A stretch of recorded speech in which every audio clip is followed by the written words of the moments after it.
Hey, y'all. Man, I am looking into some line dancing. It's been so long since I've been home back to Wyoming. I've forgotten how to line dance. I used to know how. Can't find any good line dancing, you know, teaching studios. I love line dancing. Two-stepping's a lot of fun, too. Yeah, I really miss it. Holy mackerel, good old-fashioned dance floors. Anyway, oh, I'm your typical Wyoming cowgirl. Hi, just having a beer over here. hmm Enjoying myself, taking a break. You know how it is. Yeah, my little hidey hole. Yeah, enjoying the peace and quiet and great views. It's a lot of fun. Anyway, so what I wanted to talk to you guys about is this. Okay? Think about it for a minute. When you're dealing with Layla Remini and Scientology, yeah, you look at the way that group plays dirty pool. Now ask yourself the question, why wouldn't the Mormon church, this other gospel, play the same type of dirty pool? See, the problem is you're dealing with a mega organization here. You probably pay off the national debt without blinking an eye. Hey, Donald Trump, there's one for you. Talk to the Mormons. They can fix it all. No? Okay. Anyway, yeah, they make, I think it's over $20 billion a year tax-free. Holy mackerel. Wow, I might decide to start a church. No, I'm kidding, because I don't worship mammon, cash. It's not my deal. As a matter of fact, I prefer to bless people with what I have, give them myself. It says, and if we don't have love, then, we can give all that we have to feed the poor. And it amounts to nothing. That's what Scripture tells us anyway. And I believe in that philosophy. I've been practicing that philosophy for my whole life. I love helping people. Anyway,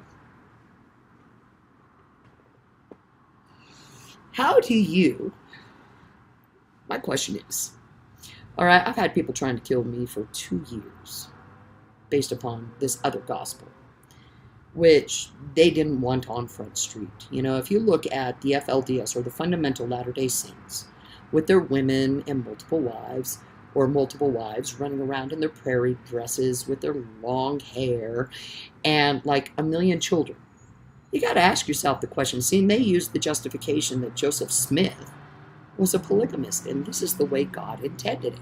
So you got Colorado City, Arizona. You've got HILDALE, Utah, runs the same thing. You can look them up on YouTube, by the way. They're something else. And then you look at San Angelo, Texas, where Warren Jeffs, because he's from Colorado City, Arizona, and HILDALE, Utah, and he went down to San Angelo, Texas to set up another compound.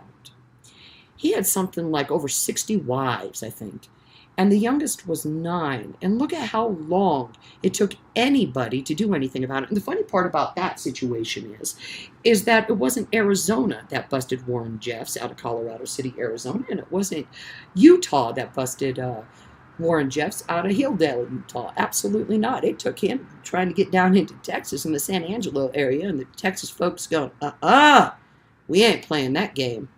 So he ended up getting arrested and put in state jail over there in Texas. And he's there for the rest of his life. He's still got a lot of followers, still has contact with the folks up there at Colorado City, Arizona, and HILDALE, Utah. Now, the thing you got to understand is that Colorado City, Arizona, and HILDALE, Utah are right across the border from each other. All right, and I find it interesting that law enforcement hasn't been able to get in there and stop the child molestation, the young brides, things of that nature. It's interesting to me. So why does that happen? Well, the biggest reason is these folks will lie for each other. They have no conscience about it. See, for them, it's all about protecting their little secrets, kind of like the same thing in the Gila Valley. Now, you got a lot of decent folk over there in the Gila Valley who are really upset about the situation over there. And again, I come back to the fact that it's not a secret if everybody knows about it, including the dirty law enforcement in that area that people are afraid of. There's a phenomenon I've noticed over there in the Graham County area, and that is the homeless get busted on a regular basis for like petty crimes and things like that. But I very seldom, if ever, see anybody of any stature or otherwise getting busted in that area. It's always the homeless. Excuse me, gotta grab it. All right, so it always seems like it's the homeless. By the way, I want to give a shout out to some of the people over there. The homeless population. In Scripture, it tells us, we need to, treat the least of these, okay, with dignity and respect and to take care of them. And there's also supposed to be a thing called equal protection under the law. And I don't see that in Graham County or the Gila Valley. Okay, I see a lot of people getting busted that, so they look like they're doing their job, but I don't see the actual perpetrators getting busted. As a matter of fact, I see a lot of these child molesters get away with it because law enforcement refuses to report it. Just kind of like when I caught David Burris outside my daughter's bedroom door masturbating. Granted, I didn't catch his hand on his penis, but you explained to me why he was standing outside my door, watching my daughter's door, watching her in her bra and underwear about 10:30 at night. Huh? When he was supposed to be locking up, shut down the whole house. I noticed he was missing for about 15 minutes. Yeah. And then I tried to file a police report with the Cochise County Sheriff's Department in reference to that on January 4th. And my daughter even testified to it. They wouldn't take the report because I didn't catch his hand on his penis. Really? And then what makes it worse is after, we had to run. Now, I tried to get restraining orders filed against this man and everything else because I was terrified of him. He had threatened to shoot me and everything else. Remember, he was drugging me. He was poisoning me. And during the druggings, he was having his friends rape me. Now, here's the problem with this drugging bit, is the fact that I remembered after the fact, which means collection of evidence isn't possible. And when I ran on January 4th and got to Pueblo West, Colorado, and went to Parkview Hospital up there, it was outside the 120-hour collection window, so they couldn't get any evidence for me. See, it didn't occur to me until after I was on the road, running with my daughter, 2 dogs, and a cat, that I was feeling better. Holy mackerel! I might have been poisoned! Wow. Something, isn't it? Tried to file charges for that, tried to get somebody's attention, nothing. I was told I'd have to go talk to the Cochise County Sheriff's Department, the Graham County Sheriff's Department, Safford PD, Thatcher PD, things like that where the incident occurred. Problem is not a single one of these suckers was going to help me out, and they didn't. What's more interesting, not just because the homeless constantly get busted because, they're the outsiders in the valley, but anybody who doesn't fit the bill gets busted as well. I ran into a lady not too long ago who, no longer has her job in the medical profession because of the type of discrediting that goes on in this valley and the type of charges these folks try to press, to, keep people from discovering the truth, especially when you say something about it. I've ran into multiple people like this in the area.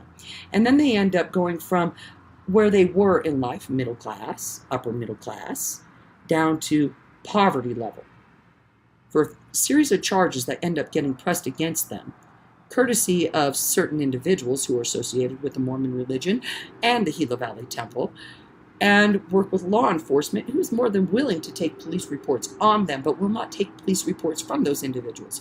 Same thing that's happening to me. It's a smear campaign, trying to keep people shut up about what's really going on in the valley. What makes it worse is I contacted an advocacy group. Never mind that they tried to murder me. Oh no, this advocacy group couldn't help me because I've got 2 restraining orders against me, which is really uncool, And it's really interesting that it comes from somebody who's been trying to kill me for 2 years. Now, the hard part is trying to report this up to, higher levels in the state and federal government is how do you explain to them, everything that's going on and encourage them to come into the valley and take a look? How do you explain to these agencies who are so afraid of religion that they won't even deal with Colorado City, Arizona, HILDALE, Utah, okay? They won't even deal with those places. No. Even though it's well documented what's going on in those locations, they can't deal with them. Why? Because these folks will lie for each other. A, to cover. B, the federal government's afraid of religion, the whole separation of church and state. Well, here's the deal. The reason why these folks are after me is because I understand this other theology, and I know that they're absolutely involved with it because of the fact I'm the former FCI supervisory chaplain for the Federal Bureau of Prisons in Safford. Furthermore, I dated David Burris and had to listen to him confess to me for a year and a half, although he was poisoning me. Plus, I talked to his friends and his family, and I just had to hear about it, see it, live through it. It's hell. Okay? And so I run. And these folks follow me. Yes, they do. And they tried to get me set up as crazy. Did you know if a person, if they're diagnosed with something, okay, it's almost like if you got any kind of, I don't know, stress in your life, if you're not perfect, flatline all the way mentally, it doesn't mean much fun, though. Not allowed to have emotions, hurt, cry, things of that nature. Yeah. If you cry, hurt, get stressed out because somebody's trying to kill you, you might have a mental health disorder. Now, somebody's trying to kill me. There's a good reason for this. And, well, anyway, if they can get you set up as crazy, guess what? Nobody will listen to you. And they're working real hard to make this happen. Number 2, fraudulent claims and charges. Okay, fine. You guys want to go to court with me? Fair enough. Let's go to court. And if I'm wrong, I'll take the hit. It's the way I am. Okay? But gosh darn it, I have the right to stand up for myself and my family when people are trying to kill us. Now, how do you explain to a federal organization or a federal government agency that the thing that links all this together in the Gila Valley, like it does in Colorado City, Arizona, HILDALE, Utah, and did in San Angelo, Texas, that it's the theology that's the problem, that encourages the molestation of children, like claiming things like Joseph Smith had a 14-year-old lover, he was a polygamist, he wasn't a monogamist, which all of this is a complete lie if you look at the history books. He was set up by his own people, for Pete's sakes, and they're using this as justification for the behavior, saying, gee, if our prophet said it was so, and he was practicing it, it must be God's intent. No, that's not the case. And what you all are doing based upon this theology is downright illegal, and in the Gila Valley, they've done a very good job of hiding it. Yes, they have. And it's all up and down the Gila Valley, and people would actually talk to law enforcement, federal law enforcement, if they bothered to take the time to do a real investigation into this situation. Because I'm not the only one who knows about it. My deal is this: I've got 4 degrees, 1 in journalism, 1 in divinity, well, enough credits for 1 in mental health counseling and criminal justice. Okay, these folks are on an active smear campaign. All right, they've tried to set me up to be a prostitute, a drug dealer, a drug user, a pedophile. Let's see what else? Crazy. I'm going, we're just kind of running the gamut of smear here when it's getting exhausting. All right? So, how do you explain to a federal agency that's afraid of the First Amendment and freedom of religion, because we don't like to talk about it, we think freedom of religion is all about personal. Well, the problem with that belief is that religion influences more people more than politics. Think about that for a minute. Bye-bye.